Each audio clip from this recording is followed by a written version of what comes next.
A reflection about death,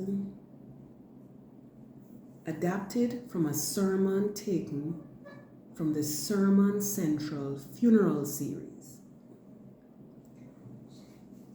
This sermon was contributed by Jeremy Pauling on 23 February 2011.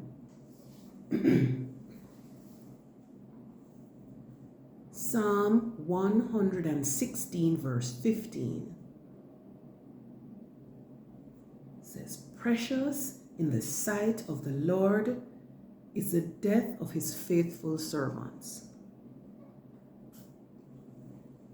We understand that the young person may die from illness or accident, but the elderly are far more likely to die when their physical bodies wear down and grind to a halt. So if you're anything over 5 minutes old and we were to gather at a function to memorialize you, what would people remember? That you were a good son or daughter? A brother or sister who was worthy of emulation?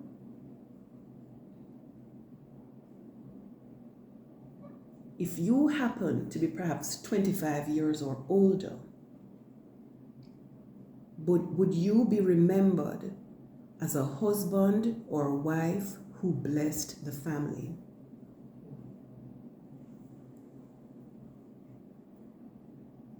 A parent or step-parent who paved the way to righteous living for the children brought up within that household?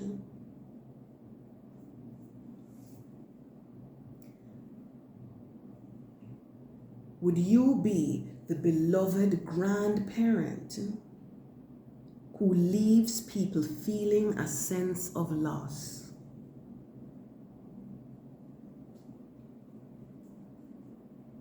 Are you a much loved uncle, aunt,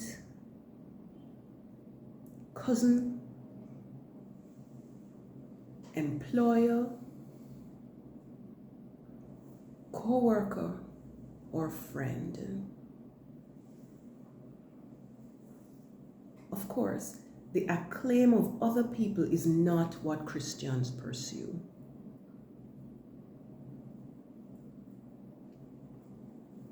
If you knew that you faced your final years or days, have you prepared for this? Have you settled your business here on earth? By this, we're not just asking if you have decided who will get what and made a will.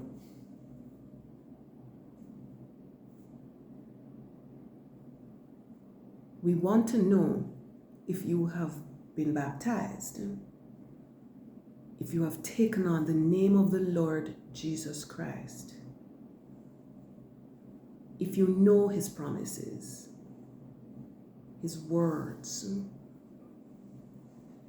if you have spoken with him often through your prayers. The word of the Lord says, in Psalm 116 verse 15, "Precious in the sight of the Lord is the death of his faithful servants." Would you be seen as a faithful servant of the Lord? Will your death be precious because it brings together friends,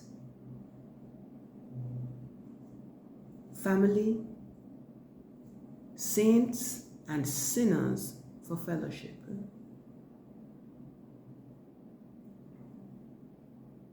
Will the passing of your life cause anyone to consider his or her readiness to go into eternity? while death rejoices because it has once again issued its terrible sting, and the grave exalts in victory someone watching this who hasn't yet done so can still repent, be baptized, and be filled with the Holy Spirit.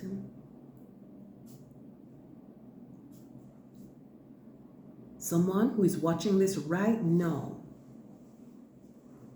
might begin to feel the move and drawing of the Holy Spirit. Your friends at I Can Hear God hope so. We pray for you. None of us wants to see any of those people we love struggle,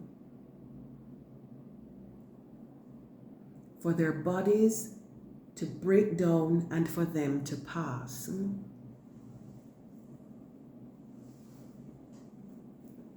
Paul wrote to the Philippians that to die is gain.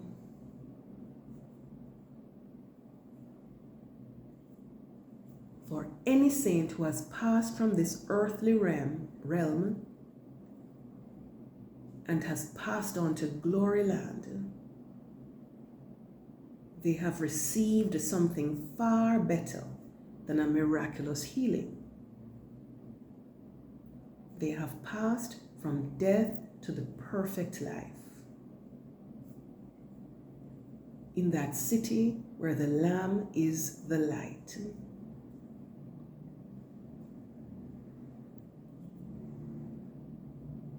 Saints who have passed are far better off than the ones who remain here in the realm of living human beings.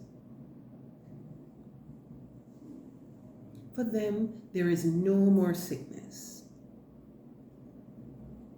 no more struggling to breathe, no more treatments, no more care, no more sorrow, no more worry, no more heartache, no more pain, no more misunderstanding, no more sleepless nights, no more hard times, no more financial worries.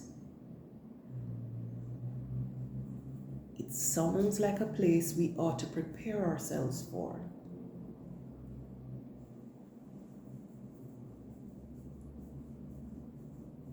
Second Corinthians chapter 5, verses 6 to 8, NIV,